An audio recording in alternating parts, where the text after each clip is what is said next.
Hello friends, welcome to Kichoo's kitchen. Subscribe, like and share பண்ணுங்க. மறக்காம bell ஐக்கானை press பண்ணுங்க. நம்ம இன்னைக்கு பார்க்க போகிறது என்னன்னா, சிம்பிளான மீன் குழம்பு எப்படி வைக்கிறதுன்னு பார்க்க போகிறோம். வாங்க வீடியோக்குள்ளே போகலாம். ஃப்ரெஷ்ஷாக மீன் கழுவி எடுத்து வச்சுருக்கேன். மீன் குழம்புக்கு தேவையான ஒரு கைப்பிடி அளவு புளி எடுத்து கரைச்சி எடுத்து வச்சுருக்கேன். மீன் குழம்புக்கு தேவையான மசாலா 1/4 டேபிள் ஸ்பூன் மஞ்சத்தூள், 1 table spoon chilli powder, 1 table spoon சீரகத்தூள், 2 டேபிள் ஸ்பூன் மல்லி பவுடர், 3 மீடியம் சைஸ் தக்காளி எடுத்து ஸ்மாஷ் பண்ணி எடுத்து வச்சுருக்கேன். இப்போ வாங்க எப்படி மீன் குழம்பு வைக்கிறதுன்னு பார்க்கலாம். இப்போ கடாய் காஞ்சதும் 3 டேபிள் ஸ்பூன் எண்ணெய் விட்டுக்கலாம். காஞ்ச உடனே 1/4 ஸ்பூன் கடுகு,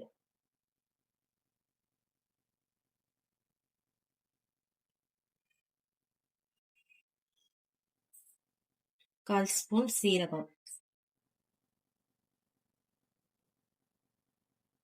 1/4 ஸ்பூன் வெந்தயம், 3 பச்சை மிளகாய், 20 பல்லு பூண்டு சேர்த்து கருவேப்பிலை. இப்போ 250 கிராம் வெங்காயம். சின்ன வெங்காயம் பார்த்தீங்கன்னா ஒரு 250 கிராம் எடுத்துக்கோங்க. பெரிய மீடியம் சைஸ் வெங்காயம் ஒன்று எடுத்து நல்லா பொடியாக அரைஞ்சி எடுத்துக்கோங்க. அப்படியே இப்போ 1/4 ஸ்பூன் கல் உப்பு எடுத்து தூவி விட்டு மிக்ஸ் பண்ணி விடுங்க. தவன் வரது வரைக்கும். இப்போ கரைச்சி வச்ச புளியில நம்ம மசாலா ஆட் பண்ண போகிறோம். 1/4 ஸ்பூன் மஞ்சத்தூள், 1 table spoon chilli powder, 1 table spoon சீரகத்தூள், 2 டேபிள் ஸ்பூன் மல்லித்தூள். இப்போ பார்த்தீங்கன்னா மசாலா எல்லாத்தையும் புளியில் ஆட் பண்ணியாச்சு. அடுத்தது இப்போ நம்ம ஸ்மாஷ் பண்ணி வச்ச தக்காளி ஆட் பண்ணிக்கலாம்.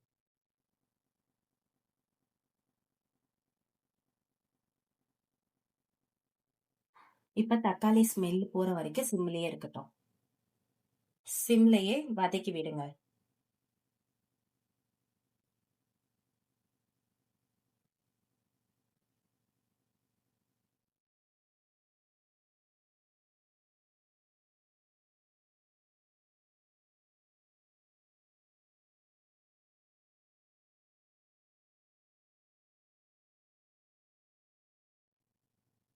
இப்போ பார்த்தீங்கன்னா தக்காளி ஸ்மெல் நல்லா போயிடுச்சு. இதுக்கப்புறம் நம்ம மசாலா கல்ல புளி தண்ணியை சேர்க்க போறோம்.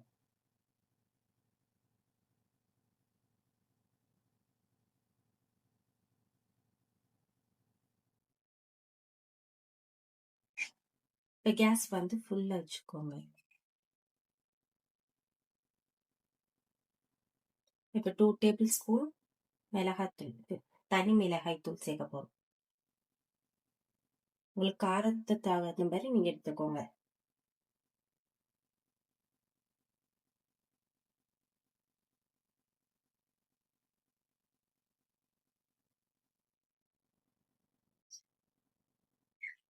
நல்லா மிக்ஸ் பண்ணிடுங்க. மிளகாத்தூள் போட்டதுக்கு அப்புறம் தண்ணி நம்மளுக்கு தேவையான அளவு கொஞ்சம் ஊற்றிக்கலாம்.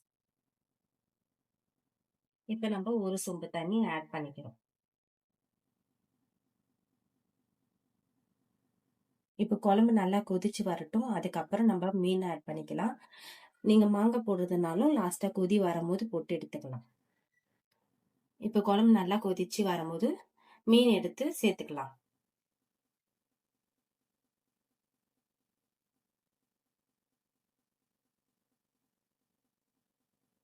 இப்போ மீனை சேர்த்துக்கலாம்.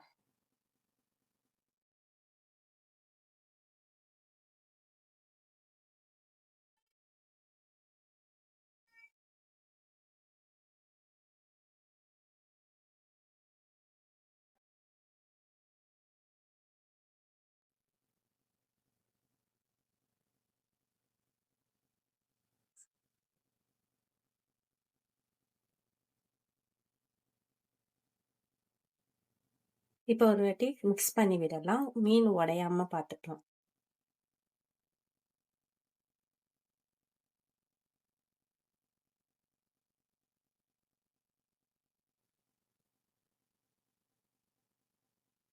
எக்ஸ்ட்ரா உப்பு சேர்த்துக்கலாம், 1 ஸ்பூன் அளவுக்கு.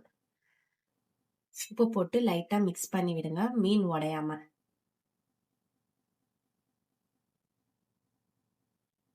இப்ப கொத்தமல்லி கொஞ்சம் லாஸ்டா சேர்த்துக்கினீங்கன்னா சாப்பிடும்போது ஃப்ளேவர் நல்லா இருக்கும்.